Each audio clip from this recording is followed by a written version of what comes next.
যারা দুনিয়ার পরীক্ষায় ভালো ফলাফল করতে চায় করছে, এবং আখিরাতের পরীক্ষায় যারা ভালো ফলাফল করতে চায় তারাই হইল প্রকৃত বিজয়ী, এবং তারাই হইল প্রকৃত ভাগ্যবান, এবং তারাই হইল প্রকৃত কি প্রকৃত প্রথম স্থান অধিকারী। ঠিক আছে? শুধু শুধু দুনিয়ার রেজাল্ট দিলেই চলবে না, দুনিয়ার রেজাল্ট ভালো করলেই চলবে না, আমাদের আখিরাতের রেজাল্ট কি করতে হবে? ভালো করতে হবে। ঠিক আছে? হ্যাঁ, আচ্ছা, আপনারা বলেন তো কোনটা হলে ভালো হয় একটু বলেন।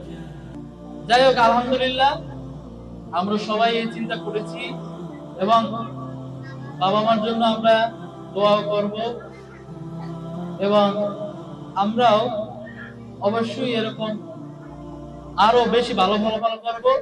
তবে শুনেন, যারা একটু সিরিয়াল পিছনের দিকে, তাদের কিন্তু মন খারাপ একদমই করা যাবে না, তাদের কিন্তু আরো পড়ালেখা বাড়িয়ে দিতে হবে।